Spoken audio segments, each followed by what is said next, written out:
dalam segala kemelut yang berlaku di dunia, di negara ataupun dalam diri keluarga masing-masing, kita kena ingat kita ada mukjizat namanya Al-Quran, ya. Dan kita selagi kita membaca, kita memahami, kita cuba mengamalkannya, berdoa kepada Allah SWT, insya-Allah Allah akan pimpin kita dengan doa kita, subhanakala ilma lana illa ma 'allamtana innaka antal alimul hakim.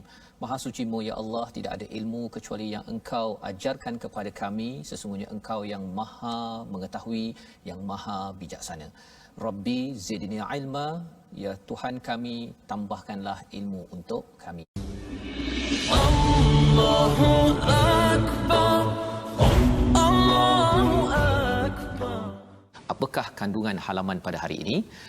Iaitu pada halaman 110 ini, pada ayat yang ke-14, ya, ia bercerita tentang orang Nasrani, orang Kristian yang melanggar ataupun ingkar perjanjian. Kita nak ambil pelajaran ini, ya. Satu, untuk orang Nasrani yang mungkin mendengar My Quran Time ataupun kita ada kawan yang mendengar ataupun yang Kristian, tetapi dalam masa yang sama kita nak ambil pelajaran daripada kesilapan mereka agar kita jangan mengulangkannya. Pada ayat 15 hingga 16 kita akan melihat kepada tujuan diturunkan Al-Quran, dan pada ayat yang ke-17 bantahan terhadap keyakinan dan doktrin pemikiran kaum Yahudi Nasrani yang perlu kita faham agar ianya jangan dia terjebak, ya, umat Islam terjebak kepada cara berfikir begini, dan kita boleh bantu kawan-kawan kita yang beragama Kristian ataupun Yahudi. Ini adalah penerangan kasih sayang daripada Allah, kerana Allah ini memang sayangkan hamba-Nya, tidak mahu kita tersilap jalan sehingga diazab oleh Allah Subhanahu wa taala. Allahumma arhamna bil Quran. A'udzu billahi minasy syaithanir rajim. Wa minal ladzina qalu inna nasara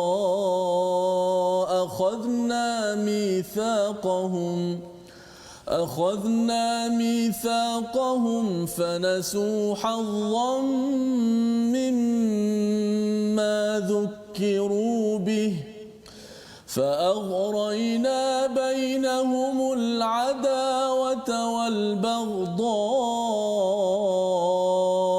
إلى يوم القيامة وسوف ينبئهم الله بما كانوا يصنعون يا أهل الكتاب قد جاءكم رسولنا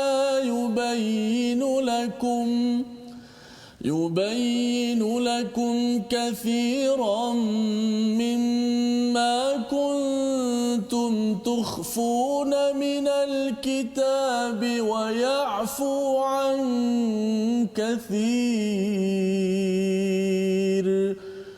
قد جاءكم من الله نور وكتاب مبين يهدي به الله من اتبع رضوانه سبل السلام ويخرجهم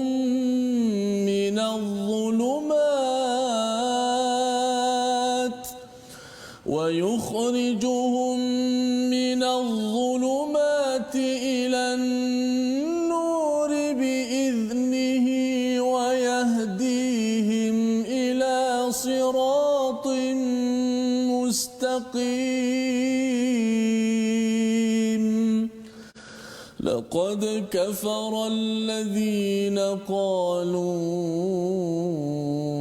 إن الله هو المسيح ابن مريم قل فمن يملك من الله شيئا إن أراد أن يهلك المسيح ابن مريم إن أراد أن يهلك المسيح ابن مريم وأمه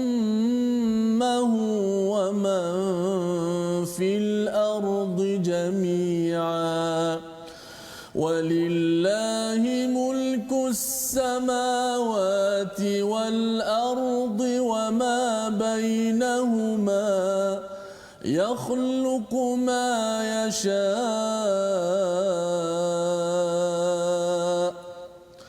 والله على كل شيء قدير صدق الله العظيم.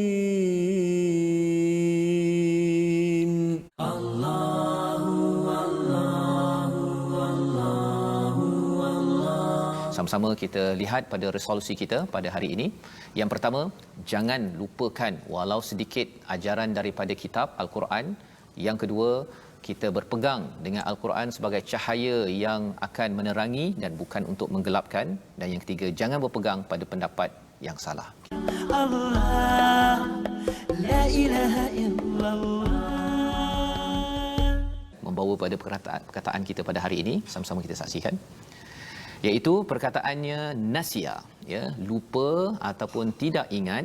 45 kali disebut di dalam Al-Quran, mengingatkan kita pada ayat 14, jangan sampai kita lupa, ya, ataupun buat-buat lupa kepada ajaran yang ada dalam Al-Quran. Kita perlu ingat, ya, betul-betul apa yang ada, ambil pelajaran, ya, pasal kadang-kadang ada orang baca Quran tapi dia buat lupa pelajaran, ustaz, ya.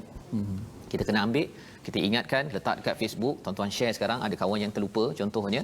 Moga-moga dengan ini kita membina balik semula sistem berasaskan ketauhidan kepada Allah Subhanahu Wa Taala. Astaghfirullah innallah kana tawwaba. Kita sama-sama belajar ilmu tajwid pada hari ini. Seperti biasa kita akan belajar berkenaan dengan sifat huruf. Itulah satu sifat daripada sifat lazimah, iaitu masih lagi sifat berlawanan. Kita berada di hujung sifat berlawanan. Antaranya sifat yang akan kita belajar hari ini sifat infitah. Lawan kepada infitah kita dah belajar sebelum ni, itba'. Itba' adalah huruf yang tertutup antara ruang lidah ke langit-langit, suaranya terperangkap di situ.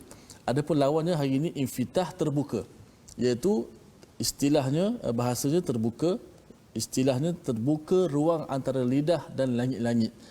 Itu sifat infitah. Hurufnya ada berapa? Ada 20 berapa tu.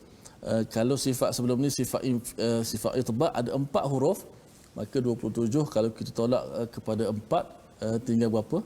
Kita punya baki daripada huruf 25 tambah 4, 29. Maka 25 selain daripada huruf itba' ada 4, iaitu sad, dad, ta, za. Itu huruf itba'. Hari ini huruf infitah. Hurufnya ialah selain daripada huruf sad, dad, ta, za. Sebagaimana kita bariskan di bawah, ada 25 huruf baki daripada huruf-huruf itba'. Yang mana bila kita sebut huruf ini, terbuka ruang lidah kita antara lidah ke langit. Contoh, kita ambil huruf hamzah, a, huruf mim, ma. Kita lihat slide kita yang kedua untuk kita lebih jelas. Untuk kita ambil contoh ayat 14, pada ayat 14, contoh wa minal ladzina qalu. Kesemua huruf-huruf dalam ayat ke-14 ini adalah huruf infitah. Tidak ada pun satu huruf itba'. Huruf itba' ada berapa? Ada 4. Sad, ta, ta, za. Selain daripada itu adalah huruf infitah. Maksudnya kita tak boleh sebut macam kita nak sebut huruf ba umpamanya, ba, wa barran biwalida, tak boleh. Idza jaa, mesti idza jaa. Terbuka antara permukaan lidah itu ke langit. Suara itu terbuka. Jaa. Mungkin ada setengah orang ustaz bila dia baca, dia macam malas nak buka mulut. Wa minal ladzina qalu inna nasara. Gitu je macam. Jadi huruf dia tu semua sama aja keluar. Padahal sifat tu beza. Wa minal ladzina qalu inna nasara. Lain. Sad dengan nun lain. Beza.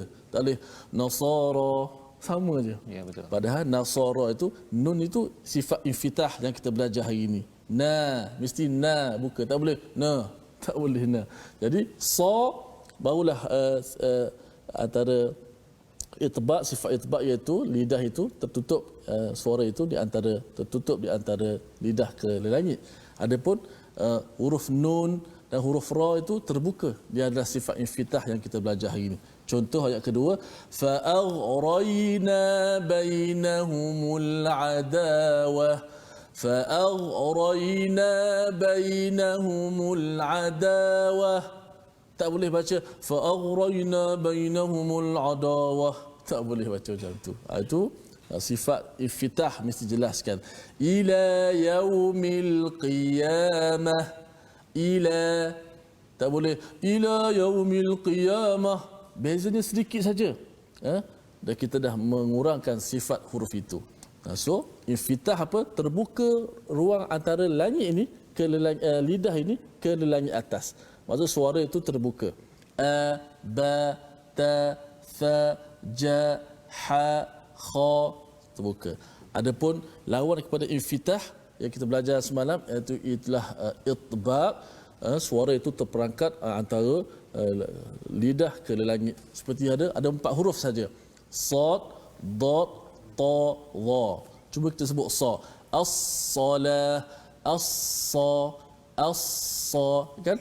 Lidah kita terangkat sehingga suara itu terperangkat di antara ruang lidah itu ke langit. Baik, mudah-mudahan sekadar Ustaz. Allah